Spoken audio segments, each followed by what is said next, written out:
You know what's interesting is vulnerability is an interesting thing for men because on one hand, it opens up the door to intimacy with the woman, right?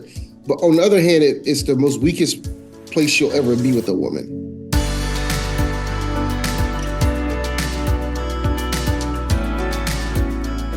I think when a man decides to be vulnerable, that has to be handled with like white gloves.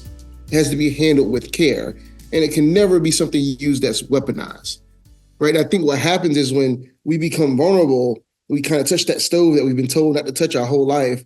The minute that it becomes weaponized it takes us like 10 steps back, right? The idea of opening up again becomes so hurtful, right? That you're like, I'm not going there. And so women tend to feel disconnected from their men, especially in long-term relationships, because they don't feel like I'm getting to know you, right? You know, intimacy is like into me see, right? And if that's the case, that takes vulnerability. And so I think like I would challenge every woman, if you finally get a man to a place where he is feeling safe enough with you to be vulnerable with you, that you handle it with the most care possible. Care possible. And I love this one question is, I love for women to say, tell me more. And if he doesn't have more, that's okay, right? Don't keep pressing the issue, but tell me more. Like if he gets going, you ever got a man that keeps going about something that he's passionate about, or he'll keep going. Don't interrupt and then inject yourself. Just sit there and learn, because that's where you're going to learn so much about him. Love that. Love that question.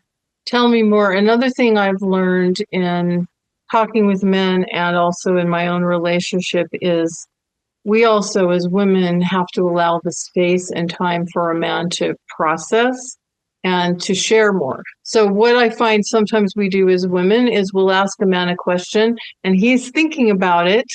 He's thinking about his answer. Yes. And before he can answer, we've already jumped in with another question or ideas on what we think he might be thinking. Right? My wife does this to me often. Like it's like a question I'm sitting there thinking about, maybe did I hear her right? Let me figure out what she's saying. Or I might have been trying to multitask in my head and I didn't quite hear her right. But I've got 4 other questions before I got to the first one. And I'm frustrated because I'm like, listen, give me a chance to just answer you. Right. And so sometimes I think women can receive our processing as ignoring them. And a lot of times that's not the case. Right. So we have to have this skill of saying, did you hear what I said? Or did you, it's simple stuff, like simple little check-ins. Did that make sense to you? And just let him think. But if you just keep pouncing and pouncing and pouncing, it's like, oh my gosh, here she is again. So no, I totally agree. Yeah. So I encourage women out there to pause, and that silence can sometimes feel a little awkward or uncomfortable. But what I've found in my conversations with my husband is if I just give that space without jumping back in with another question, or do you think this, or do you think that, like I'm assuming he didn't understand my first question or something, which he did. He's just processing to come up with the best or the right answer of what he wants to say. Then I find that I get a lot more coming from him than if I'm peppering him with these questions. See, my husband is an attorney, so he's very specific about words. He's very intentional about the language that he's using. So he thinks before he speaks. And I've found that that is something that I have to be aware of. Or I do tend to do this thing where I jump in without giving him the space. And I love your question, tell me more, because it's very open-ended. It just creates an open space for a man to share. Absolutely. And it's also like, you see people on dates a lot of times, right? And the woman, probably a lot of it's based off nervous energy and how we're socialized, is just going and going. And the guy's just listening and receiving and listening and listening and letting it go. She could come off that date and say, he wasn't a good conversationalist, right? But was it that he's not a good conversationalist, or was it that you didn't know how to ask good questions or be quiet long enough to allow him the space to talk, right? And so a lot of times when men start to talk, and one of the most frustrating things in the world for men is to be cut off. And when we get cut off too many times, we just stop talking. Mm-hmm. Mm-hmm. Yeah. Yeah. And that's also another thing that can be kind of tricky in conversation is, that balance, especially in the early stages of dating and sometimes like that, because I hear from women, sometimes men dominate the conversation, bragging about themselves or talking about Yes. themselves.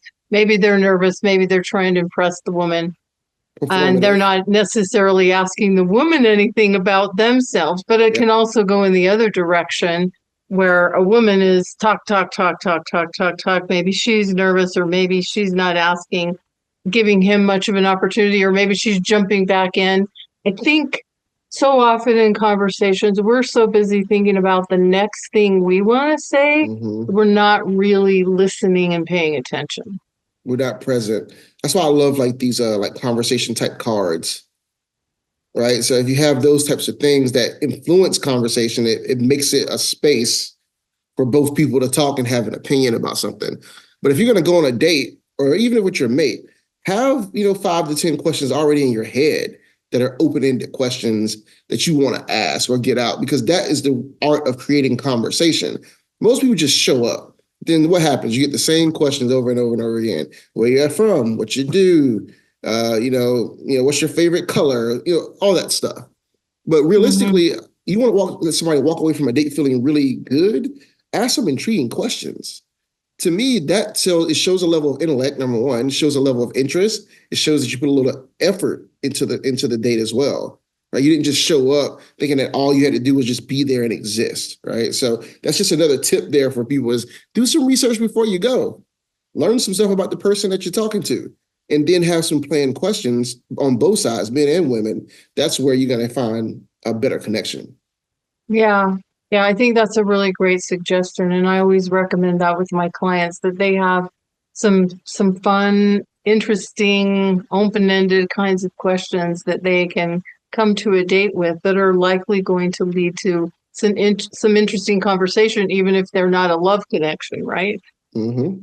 I mean, you Yeah. love when someone says, that's a good question, right? That's what you're looking to get. It's like you want something that makes someone think about something. Otherwise, it's just autopilot, and then no one feels connected. Mm-hmm. Mm-hmm.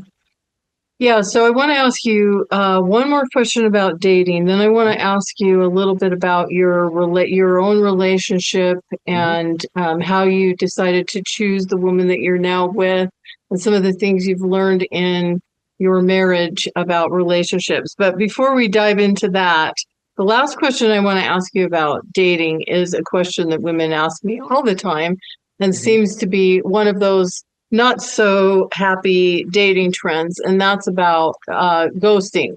And Mm-hmm. so, one of the things that seems to happen is people are kind of having a good connection, or at least it seems that way. And it's not that women don't ghost, but I work with women, so they're talking about men ghosting. And then Mm-hmm. someone just like drops off the map. What do you think's going on with that? Like, why in general do you think that's kind of a thing or a phenomenon? Has it always gone on as much as it does now? Or what do you think is going on behind that? I know individual circumstances might vary, but No, it's not it's a it's great not a one. happy thing. It's a great topic. I think we need to talk about it. Number one, I don't agree with ghosting at all, right? I don't. I think it's very cowardice in a lot of ways.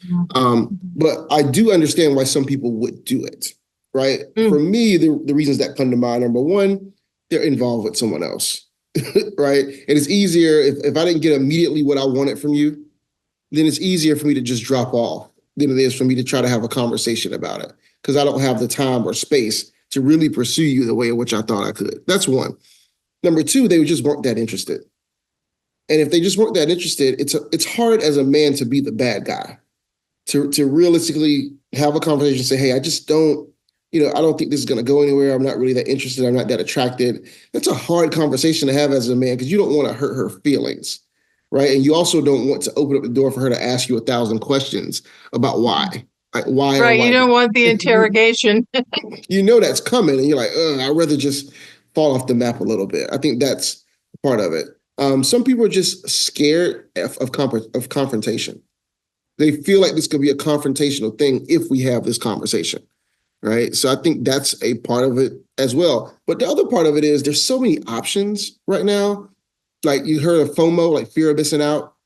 But if you're on a dating app and you're swiping, I feel like there's so many people that have so many options, perceived options, right? Because they're not realistic options for them. Right. They're perceived options that they feel like they could just surface level swipe, and it's nothing. It's no problem, no harm, no foul if I just stop talking to you, because they assume you're doing the same thing, right?